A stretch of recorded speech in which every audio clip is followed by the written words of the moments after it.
Hai, Assalamualaikum dan selamat sejahtera semua. Mari dengarkan cerita Siri Dongeng Kanak-Kanak Cinderella.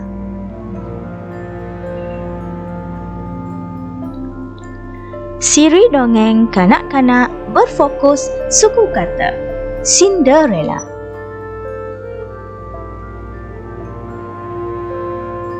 Di sebuah daerah, tinggal seorang gadis cantik bersama dengan ibu dan kakak tirinya.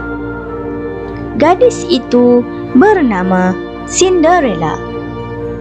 Dia dilayan dengan kejam oleh keluarga tirinya itu.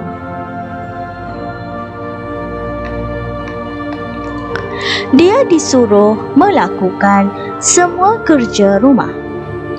Dialah yang membasuh pakaian, memasak, mengemas rumah, manakala ibu dan kakak tirinya hanya berehat dan berseronok sahaja.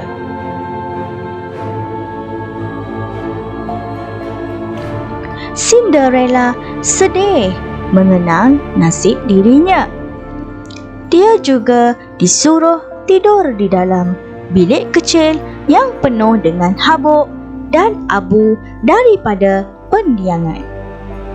Disebabkan itulah dia digelar Cinderella oleh ibu tirinya. Walaupun pakaian buruk berbanding kakak-kakak tirinya, namun wajahnya lebih cantik daripada mereka berdua.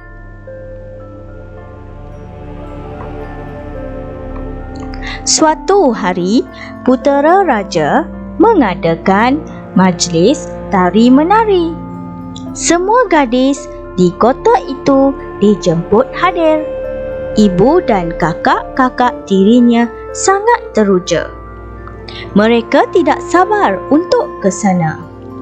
Cinderella menawarkan dirinya untuk menggosok pakaian dan menyolek mereka. Dia meminta izin ibu tirinya untuk ke majlis tersebut. Namun, permintaannya itu tidak diendahkan. Pastikan tempat tidur kakak-kakak kamu selesa apabila mereka pulang daripada majlis itu nanti, kata ibu tirinya.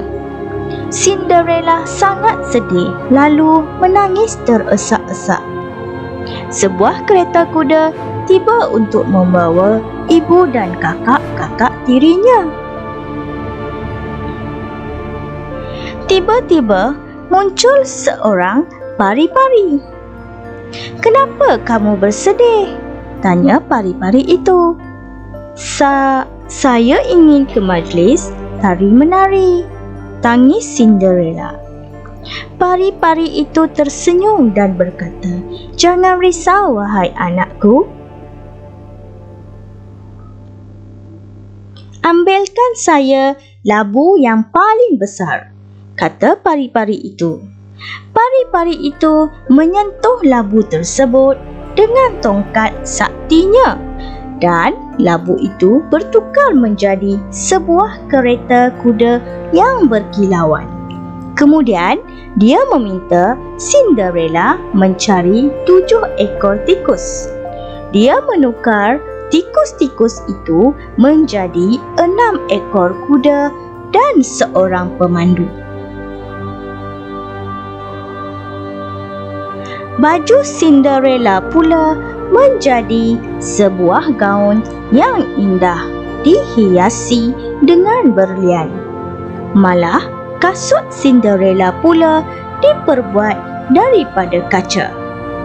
Pari-pari itu juga berpesan, "Anakku, pulanglah sebelum tengah malam kerana magic ini akan berakhir tepat jam 12 tengah malam."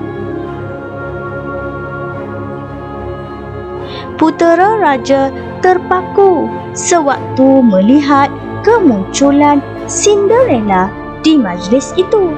Dia jatuh kasih apabila melihatnya. Putera itu lalu mengajak Cinderella menari bersamanya. Gadis-gadis yang berada di dalam majlis tersebut berasa cemburu melihatnya. Mereka menari sepanjang malam. Cinderella juga jatuh hati terhadap putera itu.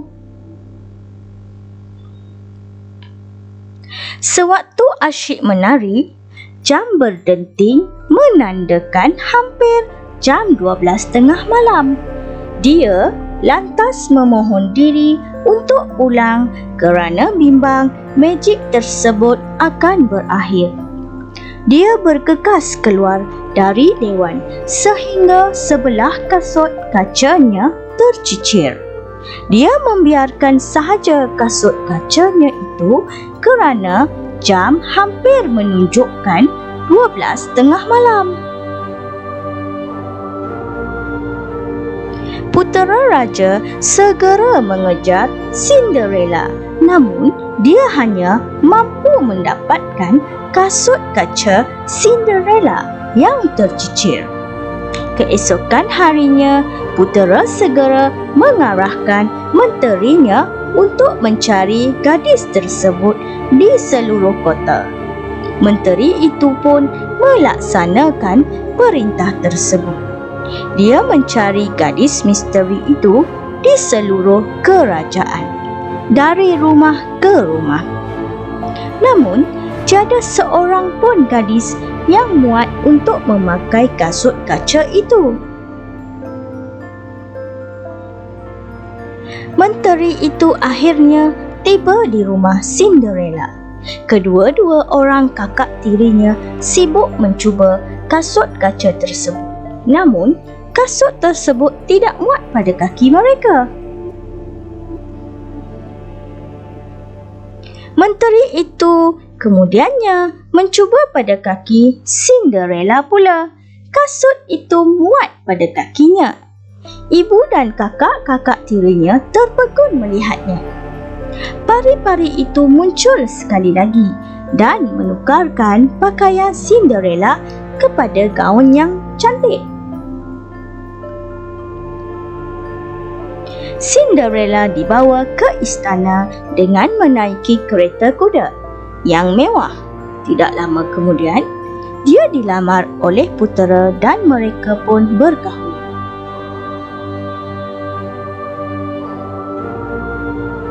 Sekian sahaja cerita Cinderella ini.